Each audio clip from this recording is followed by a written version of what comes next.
Bismillahirrahmanirrahim. Bismillahirrahmanirrahim.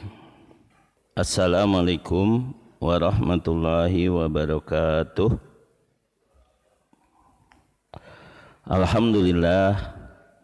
Alhamdulillahilladzi hadana lihada wa ma kunna linahtadiya laula an hadanallah.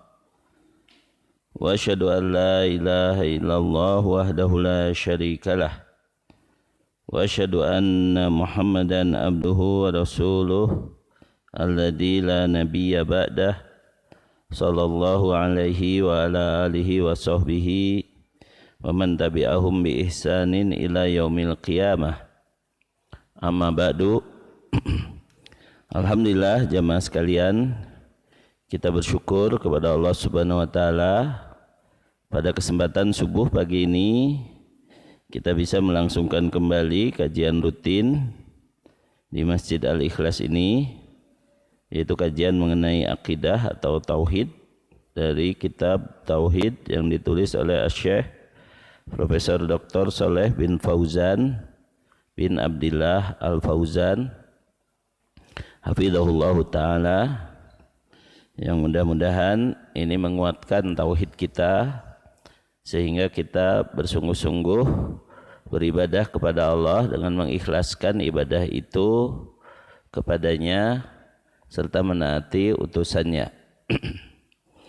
Karena seperti diketahui bahwa syarat diterimanya ibadah itu hanya dua, yaitu imut, ya, ikhlas dan mutabaah.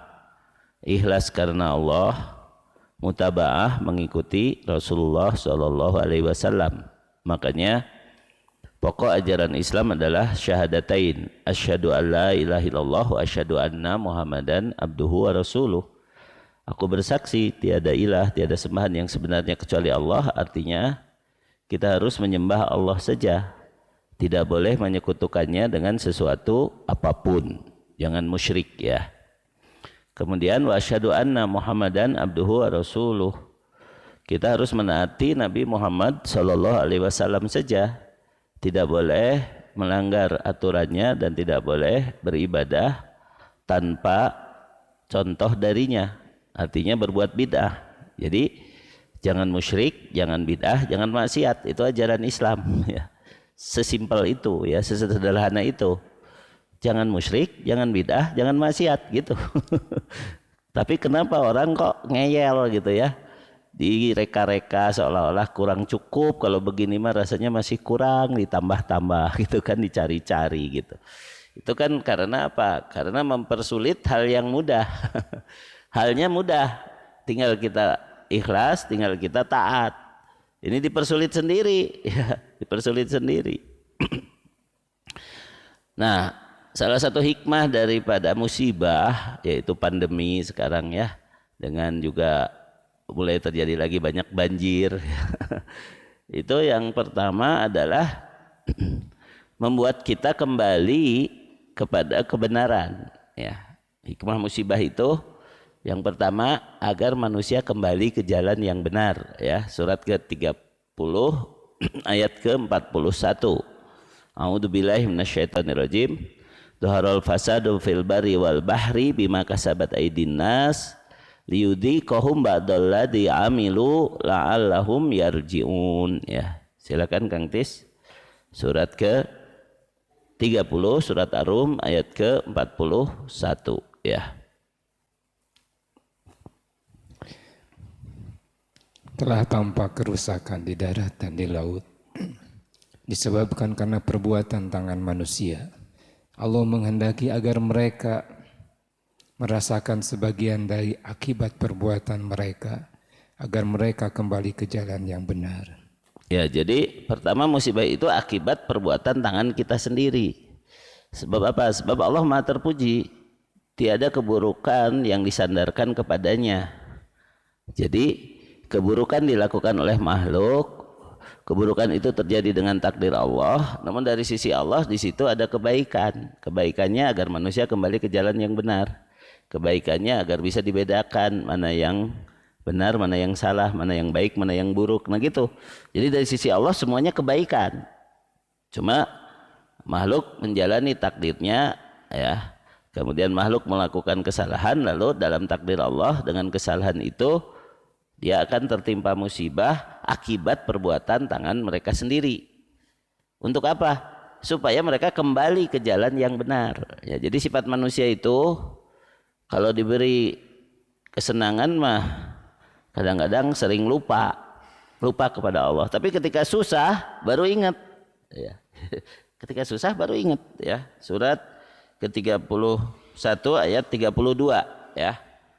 Wa idza ghasyahum maujun kadulali da'awullaha mukhlisina lahuddin falamma najjahum ilal barri faminhum muqtasid wa ma yajhadu bi ayatina illa kullu khattarin kafur ya. Surat ke-31 ayat 32 ya, silakan dibaca terjemahnya. Dan apabila mereka digulung ombak yang besar seperti gunung, mereka menyeru Allah dengan tulus ikhlas. Dengan tulus ikhlas beragama kepadanya. Tetapi ketika Allah menyelamatkan mereka sampai di daratan, lalu sebagian mereka tetap menempuh jalan yang lurus. Adapun yang mengingkari ayat-ayat kami hanyalah pengkhianat yang tidak berterima kasih. Nah, di sini diterjemahkan muktasid sebagai menempuh jalan yang lurus, padahal maksudnya muktasid itu tidak seperti tadi sungguh-sungguhnya, tidak seperti waktu susah sungguh-sungguhnya begitu ya. Jadi berkurang ketaatannya, berkurang ibadahnya begitu. Ketika diselamatkan. Tapi ketika susah mau habis-habisan tahajud tiap malam ya. Kemudian nangis-nangis mohon kepada Allahnya begitu ya. Jadi ya harus dianggap Allah memberi musibah itu justru sayang kepada kita. Nyaah ka urang biar kita ingat lagi ya, biar kita sadar lagi, kembali lagi. Kembali dengan apa? Kembali dengan menaati Allah, kembali dengan mentauhidkan Allah ya. Surat ke-51 ayat 50 dan 51. Fafirru ilallah innilakum minhu nadhirum mubin. Wala taj'alu ma'allahi ilahan akhar inni lakum minhu nadhirum mubin. Jadi larilah kepada Allah, maksudnya berlindunglah kepada Allah, kembalilah dengan mentaati Allah. Jangan kemana-mana, datang musibah lalu lari ke dukun, lari ke rentenir, lari ke manusia lah, lari ke makhluk, lari ke jin dan lain sebagainya. Jangan, larilah kepada Allah ya, kembalilah kepada Allah dengan menaatinya dan kembalilah dengan mentauhidkan Allah ya. Silakan Kang Tis. Maka segeralah kembali kepada menaati Allah.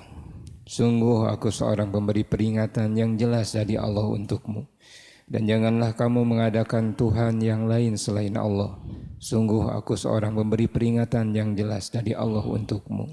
Ya, jadi itu kita kembali kepada Allah, kita kembali mentauhidkan Allah hanya bisa dengan mengikuti pemberi peringatan, yaitu Rasulullah Muhammad Sallallahu Alaihi Wasallam. Dan inilah lanjutan dari pembahasan kita al-imanu bir rusul, mengimani para utusan Allah. Kita akan masuk kepada pembahasan sifat-sifat Rasul ya. Jadi Rasul itu diberi sifat-sifat yang terpuji, yang layak untuk membuat mereka dijadikan utusan Allah. Kemudian selain itu mereka juga diberi mukjizat ya. Mukjizat yaitu kekuatan yang mengalahkan musuh-musuh mereka agar tunduk kepada petunjuk Allah. Jadi mukjizat itu dari kata ajaza yu'jizu, artinya melemahkan ya, melemahkan pihak lain. Ya, itulah mukjizat artinya ya. Nah, pembahasan mengenai sifat-sifat Rasul dan mukjizat mereka dimulai dengan sifat-sifat. Biasanya kita hanya diberitahu sifat Rasul itu adalah apa? Sidik, tablik, amanah dan fatonah. Padahal bukan cuma itu, banyak sifat-sifat Rasul itu ya. Sidik itu artinya jujur, tablik itu artinya menyampaikan, amanah artinya terpercaya, fatonah artinya cerdas, begitu ya. Padahal bukan hanya itu, sifat Rasul itu banyak ya. Namun karena banyaknya di sini juga tidak dibahas semuanya, hanya dibahas yang paling penting ya, yang paling penting dari sifat-sifat Rasul. Bahwa Rasul itu adalah seorang yang merdeka, bukan hamba sahaya. Kemudian laki-laki, artinya di sini Allah telah menentukan yang bisa jadi Rasul adalah hanya laki-laki. Kalau perempuan hanya sampai derajat siddiqoh ya, seperti Maryam ya, seperti Aisyah, itu derajat siddiqoh. Jadi derajat kemuliaan manusia itu ada 4. Yang paling tinggi adalah para nabi dan rasul ya. Yang kedua adalah para siddiqin. Yang ketiga adalah para syuhada, dan yang keempat adalah para solihin ya. Kita mah sudah di nomor 4 juga sudah lumayan, namun bisa masuk nomor 4 ya. Itu surat ke-4 ayat 69, dan itulah golongan orang-orang yang berada dalam siratal mustaqim. Jadi siratal mustaqim itu para nabi, para siddiqin, para syuhada, dan para solihin, yaitu orang-orang yang diberi nikmat oleh Allah karena menaati Allah melalui taat kepada Rasul ya, begitu. Silakan surat ke-4 ayat 69, wa may yuti'illah war rasulah faulaika ma'al ladina an'amallahu alaihim minan nabiyyin wasiddiqin wasyuhada'i wassolihin wa hasuna ulaika rafiqa ya. Dan barang siapa menaati Allah dan Rasul, maka mereka itu akan bersama-sama dengan orang yang diberikan nikmat oleh Allah, yaitu para nabi, para pecinta kebenaran, orang-orang yang mati syahid, dan orang-orang soleh. Mereka itulah teman yang sebaik-baiknya. Ya, jadi itu ya. Wa may yuti'illah war rasulah faulaika ma'al ladina an'amallahu alaihim minan nabiyyin. Yang pertama adalah para nabi, kemudian para siddiqin, kemudian para syuhada, dan para solihin. Nah, kalau wanita hanya sampai derajat siddiqin, jadi disebut siddiqoh, seperti Maryam, seperti Aisyah. Aisyah itu siddiqoh binti siddiq ya. Kemudian kenapa ada wanita yang diberi wahyu juga? Makanya diberi wahyu itu bukan syarat utama, bukan ciri utama ya. Diberi wahyu itu kadang-kadang diartikan sebagai diberi ilham begitu ya. Seperti ibunya Nabi Musa. Ibunya Nabi Musa itu diberi ilham untuk menghanyutkan anaknya ke Sungai Nil kan gitu. Kemudian Maryam juga diberi ilham ya untuk menggoyang pohon kurma ketika sedang hamil besar kan gitu kan. Itu wahyu dalam arti bukan wahyu kenabian ya. Nah seperti itu. Atau didatangi juga malaikat Jibril kan Maryam, tapi tidak disebut sebagai nabi ya.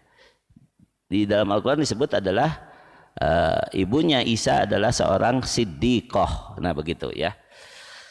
Nah kemudian nabi itu juga atau rasul juga adalah dipilih di antara manusia dengan nasab yang baik. Nasab yang baik itu artinya jelas dari sisi keturunan juga mereka terpuji ya.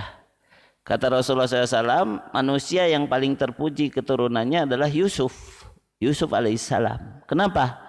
Yusuf itu bapaknya seorang nabi, bapaknya adalah nabi juga, bapaknya juga nabi juga.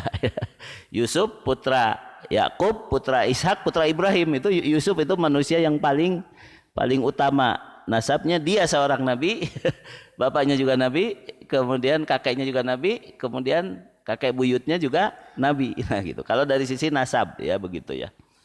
Kemudian Allah menjadikannya berakal sempurna, berhati suci, dan diciptakan mulia dengan takwa untuk menunaikan tugas-tugas agung ya. Karena mereka akan menerima wahyu, melaksanakan dan menyampaikannya, serta memimpin umat ya. Sehingga sifat mereka dan akhlak mereka menjadi teladan bagi umatnya ya. Nah, kita kembali ya. Orang hanya memperingati kelahiran Nabi, bagi kita harus meneladani sifat-sifat Rasulullah Shallallahu Alaihi Wasallam ya. Surat ke 33 ayat 21 surat ketiga ayat 159, surat ke-9 ayat 128 129 ya. Jadi kesempatan kita kali ini sambil mempelajari sifat dan mukjizat para nabi dan rasul, mari kita merenungi dan menghayati teladan kita, yaitu Nabi Muhammad sallallahu alaihi wasallam ya. Silakan Kang Tis. Surat ke-33 ayat 21. Sungguh telah ada pada diri Rasulullah itu suri teladan yang baik bagi kamu, yaitu bagi orang yang mengharap rahmat Allah dan kedatangan hari kiamat, dan yang banyak mengingat Allah. Nah, jadi itu berlaku timbal balik. Laqad kana lakum fi Rasulillahi uswatun hasanatun liman kana yarjullaha wal yawmal akhir wa dzakarallaha katsira. Sungguh telah ada pada diri Rasulullah SAW teladan yang baik bagi kalian, yaitu bagi siapa yang berharap bertemu dengan Allah, yang menginginkan surga dan kebaikan di akhirat ya. Kemudian wa dzakarallaha katsira, dan orang yang banyak mengingat Allah, orang yang selalu ingat Allah. Itu berlaku timbal balik. Seseorang tidak dikatakan bersungguh-sungguh mengharap akhirat, tidak dikatakan bersungguh-sungguh ingin bertemu dengan Allah di surga, tidak dikatakan betul-betul ingat Allah kalau dia meninggalkan sunnah ya. Sebagaimana orang yang sungguh-sungguh ingin mengamalkan sunnah Rasul itu, pastilah dia orang-orang yang ingin ridho Allah, ingin akhirat, orang yang ingat Allah, begitu. Itu berlaku timbal balik. Nah, sekarang kan yang terjadi malahan memperingati kelahiran Nabi tapi kelakuan bid'ah, begitu ya. Memperingati kelahiran Nabi tapi tidak mau taat. Memperingati kelahiran Nabi tapi tujuannya dunia. Kebanyakan orang itu kalau berbuat bid'ah itu kebanyakan tujuannya dunia ya. Kebanyakan biar cepat kaya lah, biar dapat jodoh lah, biar lulus ujian lah. Kebanyakan itu bid'ah itu berlaku karena mereka orientasinya bukan akhirat gitu. Orientasinya adalah duniawi, begitu. Makanya di sini jelas ayatnya ya. Siapa yang meneladani Rasul adalah yang berharap bertemu dengan Allah, kebaikan di akhirat dan ingat Allah. Barulah dia akan mengamalkan sunnah dengan sungguh-sungguh ya.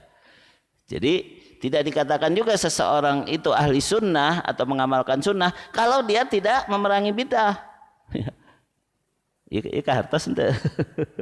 Ya kan bid'ah itu lawan dari sunnah.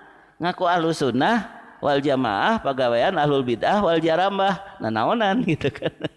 Itu kan berarti dia hanya ngaku-ngaku doang ahlu sunnahnya kalau begitu kan ya. Sunnah itu jelas kok, ayat hadis ya, itulah sunnah begitu kan. Jelas gitu kan ya.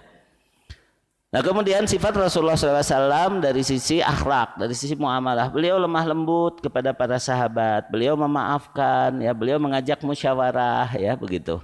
Surat ketiga ayat 159, ya.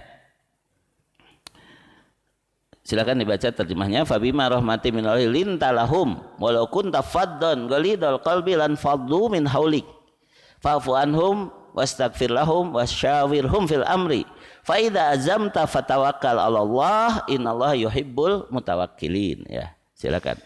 Maka berkat rahmat Allah engkau berlaku lemah lembut terhadap mereka. Sekiranya engkau bersikap keras dan berhati kasar, tentulah mereka menjauhkan diri dari sekitarmu. Karena itu maafkanlah mereka dan mohonkanlah ampunan untuk mereka, dan bermusyawarahlah dengan mereka dalam urusan itu. Kemudian apabila engkau telah membulatkan tekad, maka bertawakallah kepada Allah. Sungguh Allah mencintai orang yang bertawakal. Nah, ini menjelaskan mengapa saya katakan sifat Rasul itu banyak. Bukan hanya sidik, tablik, amanah, fatonah, kan gitu. Bukan hanya staff, ya. Tadi sudah disebutkan, Rasul bersikap lemah lembut, tidak kasar, tidak berhati keras, begitu ya. Mengajak musyawarah, membulatkan tekad, bertawakal dengan sungguh-sungguh. Itu sifat Rasul gitu kan, yang harus kita teladani, begitu ya. Kemudian yang lainnya, beliau juga sangat menginginkan kebaikan buat kita semua, yaitu ingin agar kita diampuni Allah, ingin agar kita umatnya mendapatkan surga, ingin agar kita umatnya ya selamat dari neraka, ya. Dan kita harus mencintai beliau lebih daripada mencintai diri kita sendiri. Ya, kenapa? Karena setelah Allah Subhanahu wa taala yang paling perhatian kepada orang beriman itu ya Rasulullah, begitu ya. Padahal Rasul sudah wafat ya. Makanya kata Bimbo ya, cinta ikhlasmu pada manusia bagai cahaya surga. Dapatkah kami membalas cintamu dengan bersahaja? Tidak mungkin kita bisa membalas cinta Rasul saja. Begitu kan? Apalagi cinta Allah, begitu.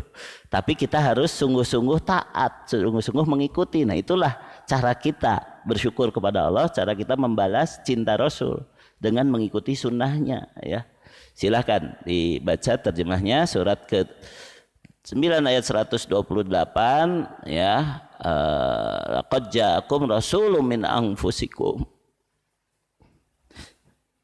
azizun 'alaihi ma anittum harisun 'alaikum bil mu'minina raufur rahim. Dan ayat berikutnya ayat 129-nya. Silakan.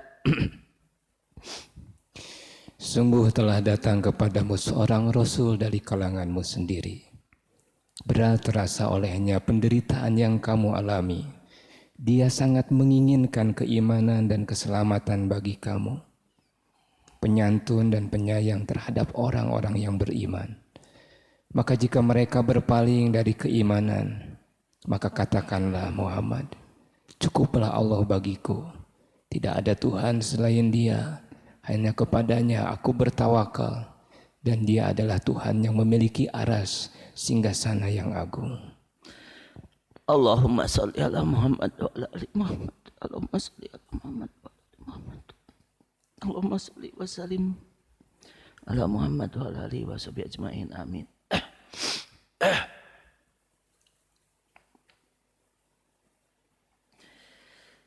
Baik.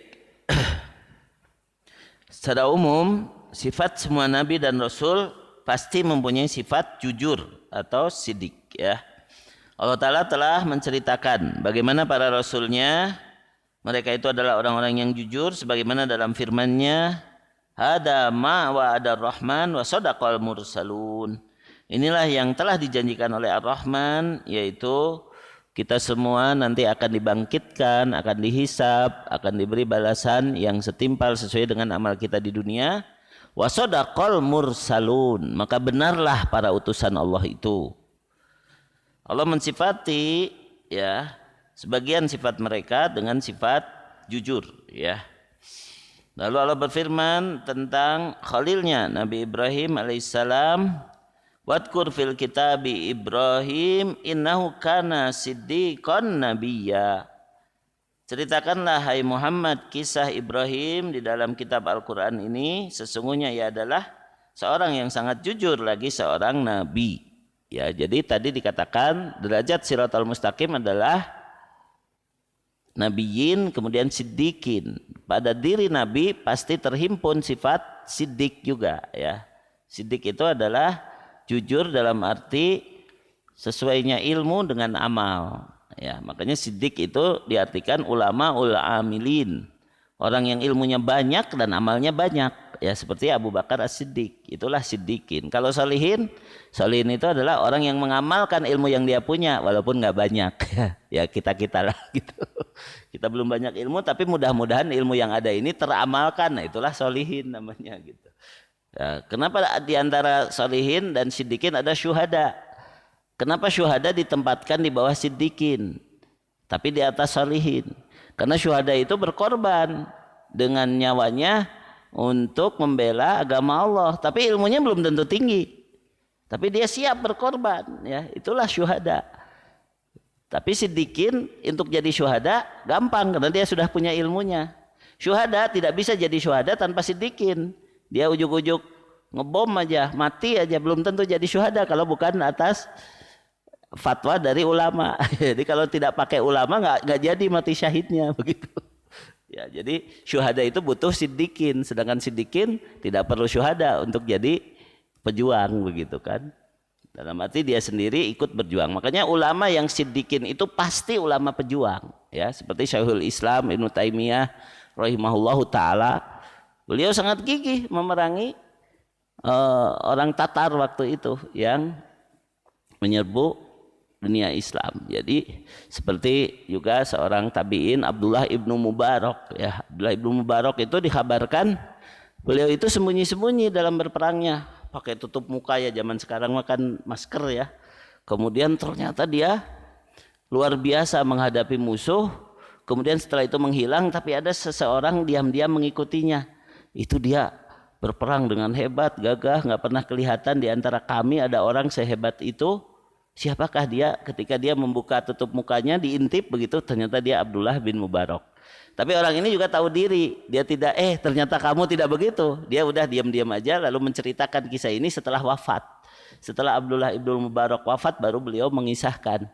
Abdullah ibnu Mubarak itu bukan hanya ulama, dia seorang mujahid dan seorang yang hebat dalam berjuang, kayak begitu. Ya, makanya tadi Siddiqin itu lengkap. Dia ulama, dia juga pejuang, begitu. Nah, itu Siddiq adalah merupakan sifat Nabi dan Rasul. Lalu disebutkan mengenai Nabi Ismail alaihissalam, wadkur fil kitab Ismail innahu kana shadiqal wa'di wa kana rasulan nabiyya. Dan ceritakanlah hai Muhammad kepada mereka kisah Ismail yang tersebut dalam Al-Quran. Sesungguhnya ia adalah seorang yang benar janjinya dan dia adalah seorang Rasul dan Nabi. Dalam hal ini Rasulullah SAW pun dari sisi nasab beliau juga seperti Nabi Yusuf kan. Kalau Nabi Yusuf mah langsung bapaknya Nabi, kakeknya Nabi. Kalau Nabi mah tidak langsung. Rasul itu turunan Quraisy, Quraisy itu turunan Aden, Aden itu turunan Ismail kan gitu ya. Adnan itu turunan Ismail, Ismail turunan Ibrahim. Jadi secara tidak langsung Rasul pun nasabnya adalah nasab yang luar biasa ya, keturunannya luar biasa begitu. Kemudian tentang Nabi Idris, wadkur fil kitab Idris innahu kana siddiqon nabiyya. Ceritakanlah tentang Idris yang tersebut dalam Al-Quran, sesungguhnya ia adalah seorang yang sangat membenarkan dan seorang nabi ya. Jadi kalau ingin lebih mendalam tentang kisah-kisah para nabi itu telah dibuat oleh Imam Ibnu Katsir ya, kitabnya yaitu Qasasul Anbiya ya, kisah-kisah para nabi ya. Terlepas dari di sana tetap ada riwayat-riwayat yang dhaif, tetapi karena ini hanya kisah ya, hanya ibroh, yang penting kita bisa ngambil pelajaran begitu ya. Jadi intinya kalau yang namanya hikmah, wong kisah yang tidak nyata saja jadi pelajaran, apalagi ini kisah para nabi kan begitu ya. Kemudian mengenai Nabi Muhammad SAW, Allah Ta'ala berfirman, walladzi jaa'a bisidqi wa saddaqa bihi ulaika humul muttaqun. Dan orang yang membawa kebenaran dan membenarkannya yaitu Rasulullah SAW, ulaika humul muttaqun. Orang yang membenarkan Rasulullah SAW itulah orang yang bertakwa. Dan hakikatnya surga hanya bisa diraih dengan ketakwaan. Ketakwaan itu adalah membenarkan ajaran Rasul serta mengamalkannya. Itulah ketakwaan ya. Selain definisi yang umum yaitu hakikatut taqwa huwa ittikhadu ma yaqisahatallahi wa adabahu bimtisali awamirillahi wa sinabi nawahihi sirron wa alaniyatan. Ya, hakikat ketakwaan itu adalah membentengi diri dengan segala hal yang bisa menjaga kita dari azab Allah, dari murka Allah, dengan cara melaksanakan perintah Allah, menjauhi apa yang dilarangnya, baik ketika sendirian maupun ketika bersama orang banyak. Itulah takwa ya. Caranya apa? Dengan membenarkan para rasul dan mengamalkan ajarannya ya. Surat ke 3 ayat 133. Kemudian surat ke-7 ayat 43 ya, silakan. Surat ketiga ayat 133 adalah bahwa surga hanya disediakan bagi orang yang bertakwa ya. Kemudian surat 7 ayat 43, orang yang sudah masuk surga adalah orang yang bersih hati, orang yang selalu memuji Allah, orang yang membenarkan kebenaran yang dibawa oleh Rasul serta mengamalkannya ya. Silakan. Dan bersegeralah kamu mencari ampunan dari Tuhanmu dan mendapatkan surga yang luasnya seluas langit dan bumi yang disediakan bagi orang-orang yang bertakwa. Ya, jadi itu Harus berorientasi akhirat, harus ingin surga yang seluas langit dan bumi, harus ingin ridho Allah, jangan tujuannya duniawi. Kemudian caranya tadi berusaha untuk bersih hati, mudah memaafkan orang lain ya, tidak menyimpan dendam ya. Kemudian bersungguh-sungguh untuk memuji Allah, tidak bersifat ujub, kagum pada diri sendiri, ria, pamer atau takabur, sombong begitu ya. Itu yaitu karena dia memuji Allah. Kemudian membenarkan bahwa yang dibawa oleh utusan Allah itulah kebenaran yang hakiki. Kemudian setelah itu mengamalkannya. Itulah 4 sifat orang yang masuk surga. Ya, surat 7 ayat 43. Wa naza'na ma fi sudurihim min ghillin tajri min tahtimul anhar wa qalul hamdulillahilladzi hadana lihada wa ma kunna linahtadiya laula an hadana Allah laqad ja'at rusulu rabbina bil haqqi wa nudu antil kumul jannah uristumuha bima kuntum ta'malun. Ya. Dan kami mencabut rasa dendam dari dalam dada mereka. Di bawahnya mengalir sungai-sungai. Mereka berkata, segala puji bagi Allah yang telah menunjukkan kami ke surga ini. Kami tidak akan mendapat petunjuk sekiranya Allah tidak menunjuki kami. Sesungguhnya Rasul-Rasul Tuhan kami telah datang membawa kebenaran.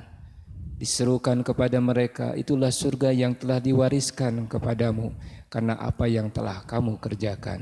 Jadi sifat pertama, kami cabut rasa dendam. Artinya gini, kalau orang yang hatinya masih kotor tidak bisa langsung masuk surga. Dibersihkan dulu di neraka kan gitu. Daripada kita nanti masuk neraka dulu, dari sekarang kita bersihkan hati kita supaya nanti tinggal dikit lah kalau mau dibersihkan lagi supaya bisa masuk surga teh gitu. Dari sekarang kita bersihkan hati kita gitu. Yang kedua, memuji Allah, bukan memuji diri sendiri atau memuji makhluk ya. Memuji Allah, apapun kebaikan itu dari Allah. Alhamdulillahilladzi hadana lihada. Segala puji bagi Allah yang telah membimbing kami untuk sampai kepada kebaikan ini kan gitu. Yang ketiga, laqad ja'at rusulu rabbina bil haqqi, meyakini bahwa kebenaran itu yang dibawa oleh utusan Allah ya. Kemudian wa nudu antil kumul jannah uristumuha bima kuntum ta'malun, mengamalkan kebenaran tadi ya. Jadi makin sederhana kan. Yang pertama tadi masuk surga itu harus imut, ikhlas dan mutabaah. Ikhlas dan mengikuti contoh. Jangan berbuat bid'ah kan begitu ya. Nah yang ini 4 sifat ahli surga. Kalau kita bisa begini, itu sudah punya tiket tuh. Bersih hati, selalu memuji Allah, membenarkan Rasul, lalu amalkan. Tah eta tiket ke surga mah. Makin sederhana kan sebenarnya mah. Ya Ustadz gampang diomongin, ngerjainnya mah susah. Jangan berpikir susah. Berpikir saja bahwa itu tidak mudah. Apa bedanya? Bedanya kalau susah nanti kita malas, tapi kalau tidak mudah ya masih ada kata mudahnya. Masih ada kata mudah ya, beda dikit ya. Nah itulah 4 sifat dari penghuni surga. Di antara sifatnya adalah membenarkan bahwa para rasul itu benar gitu. Dan menjadikan kebenaran baginya, standar kebenaran adalah wahyu. Karena manusia sekarang sedang berebut kebenaran ya. Yang benar itu adalah wahyu. Apa yang datang dari Allah dibawa oleh utusan Allah, Al-Quran dan As-Sunnah, lain sugan jeung cenah ya. Surat kedua ayat 147, dan ini berulang-ulang saya sampaikan di sini. Kalau kita ingin bertauhid dengan benar, pertama kita harus punya mindset kebenaran bagi saya hanyalah apa yang datang dari Al-Quran dan As-Sunnah. Kebenaran dari saya adalah apa yang datang dari Allah, yaitu wahyunya ya, Al-Quran dan As-Sunnah. Itulah kebenaran ya. Silakan. Kebenaran itu dari Tuhanmu, maka janganlah sekali-kali engkau termasuk orang-orang yang ragu. Ya, jadi seperti itulah orang yang mengikuti Rasulullah SAW, berorientasi akhirat, berorientasi ridho Allah, lalu menjadikan standar kebenaran baginya adalah wahyu ilahi, Al-Quran dan As-Sunnah. Tapi Ustadz kan kita tidak semuanya bisa mengerti Al-Quran, mengerti hadis. Nah disitulah kita harus belajar pada ulama yang benar gitu. Fas'alu ahlad dzikri in kuntum la ta'lamun. Tanyalah ahli ilmu jika kamu tidak tahu, yaitu ahli Al-Quran dan As-Sunnah yang dimaksud ahlad dzikri itu ya. Sifat berikutnya adalah sifat sabar, bahwa para rasul itu mempunyai sifat sabar, ya. Karena mereka memberi kabar gembira dan peringatan, ya. Mereka menyeru manusia untuk taat kepada Allah serta memperingatkan manusia agar tidak menyalahi perintah Allah. Dan itu tentu suatu tugas yang berat dan tidak mudah, ya. Mereka adalah orang-orang pilihan yang pantas untuk memikulnya karena para rasul dalam berdakwah ketika menemui berbagai macam rintangan dan cobaan tidak mampu menyurutkan mereka untuk berhenti dari berdakwah. Allah Ta'ala mengabarkan kepada kita kisah-kisah sebagian nabi berikut cobaan yang menimpa mereka, namun mereka tetap bersabar, ya. Allah menyuruh Nabi Muhammad SAW untuk bersabar sebagaimana sabarnya para ulul azmi. Ya, ulul azmi itu rasul yang paling tinggi kesabarannya. Ada 5, ya. Siapa? Nimim, ya. Nimim itu singkatan. Nuh, Ibrahim, Musa, Isa, Muhammad alaihimus salatu wassalam. Itu kalau singkatannya secara urutan, Nimim, ya. Kalau secara jumlah minim, itu juga singkatan. Minim itu artinya sedikit, hanya 5 orang dari seluruh manusia dari zaman Adam sampai nanti hari kiamat yang kesabarannya paling utama, yaitu para nabi dan rasul yang disebut ulul azmi. Minim, Muhammad, Isa, Nuh, Ibrahim, Musa, yaitu 5 rasul ulul azmi. Kalau yang gampang diingat yaitu mimin. Ya sama aja sih. Mau disingkat nimim, mau disingkat minim, mau disingkat mimin, ya sama aja. Yaitu ada 5. Yaitu dalam surat ke 46, ya, ayat 35. Fasbir kama sabara ulul azmi minar rusuli wala tastajil lahum. Karnahum yauma yarawna ma yu'aduna lam yalbasu illa sa'atam min nahar balag fahal yuhlaku ilal qaumul fasikun. Maka bersabarlah engkau Muhammad seperti orang-orang yang mempunyai keteguhan hati di antara rasul-rasul yang telah bersabar. Dan janganlah kamu meminta disegerakan azab bagi mereka pada hari mereka melihat azab yang diancamkan kepada mereka, mereka merasa seolah-olah tidak tinggal di dunia melainkan sesaat pada siang hari. Inilah suatu pelajaran yang cukup, maka tidak dibinasakan melainkan kaum yang fasik, ya. Kemudian apa yang terjadi pada Nabi Nuh, Ibrahim, Musa dan Isa bersama umat mereka berikut rintangan dan siksaan yang mereka hadapi, mereka semua bersabar dan terus bersabar hingga Allah memenangkan urusannya. Meskipun demikian, kesabaran para nabi dan rasul tetap harus dikuatkan, diteguhkan oleh Allah dengan janji, yaitu justru ujian ini membuat kamu jadi pantas masuk surga. Justru kesabaran ini akan mendatangkan pertolongan Allah, ya. Surat 2 ayat 214, ya. Am hasibtum an tadkhulul jannah walamma ya'tikum masalul ladina khalau min qablikum massatumul ba'sa wad-dharra wa zulzilu hatta yaqula ar-rasulu walladzina amanu ma'ahu mata nasrullah ala inna nasrullahi qarib. Ya, silakan dibaca terjemahnya. Ataukah kamu mengira bahwa kamu akan masuk surga padahal belum datang kepadamu cobaan seperti yang dialami oleh orang-orang terdahulu sebelum kamu. Mereka ditimpa kemelaratan, penderitaan dan diguncang dengan berbagai cobaan. Sehingga Rasul dan orang-orang yang beriman bersamanya berkata, kapankah datang pertolongan Allah? Ingatlah sesungguhnya pertolongan Allah itu dekat. Ya, ingatlah sesungguhnya pertolongan Allah itu dekat, ya. Dan kita sekarang sudah ditolong oleh Allah. Lalu kalau sudah ditolong oleh Allah, yaitu sudah mulai mereda, walaupun sudah dibikin isu lagi nih. Sebentar lagi ada gelombang pandemi baru. Wah, islah. Bosan orang ngomong gitu. Sudah mereda, ya udah, kita sudah menjaga protokol kesehatan, sudah divaksin. Mau apa lagi sih kamu gitu kan gitu. Nah kayak begitu kan. Bosan gitu. Ingat pertolongan Allah itu dekat. Dan kalau sudah ditolong Allah, tugas kita adalah istighfar dan bertaubat, ya. Idza jaa nasrullahi wal fat wa ra'aitan nasa yadkhuluna fi dinillahi afwaja fasabbih bihamdi rabbika, bertasbih mensucikan Allah, memuji Allah, wastagfirhu, mohon ampun kepadanya, innahu kana tawwaba. Bukan aduh pandemi udah mereda mau piknik kemana ya? Wah, pandemi udah mereda mau makan-makan di mana ya? Oh yang dipikirin malah dunia lagi gitu. Harusnya alhamdulillah sudah reda ya. Kita sudah bisa ngumpul lagi untuk ngaji di masjid dan ada bonusnya. Walaupun sekarang ngaji di masjid masih disiarkan online ya. Bonusnya itu. Itu hikmah di antara hikmah ya. Ternyata betul hakikatnya di dalam musibah juga ada hikmah, ada pertolongan Allah. Asal kita mampu melihatnya ya.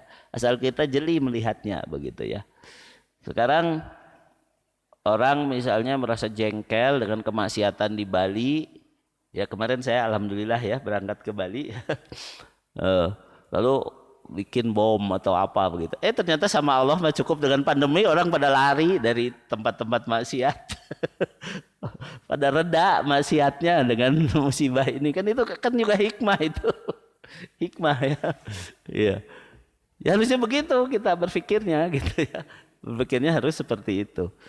Ya tadi salah satunya yaitu kita ketika senang mah lupa kepada Allah. Sekarang ini orang pada sholat karena banyak orang yang mati tiba-tiba karena COVID akhirnya pada sholat lah gitu kan. Tadinya mentara sholat teh ya bisa kena COVID terus maut daek we sholat aja nanti hikmah itu juga gitu.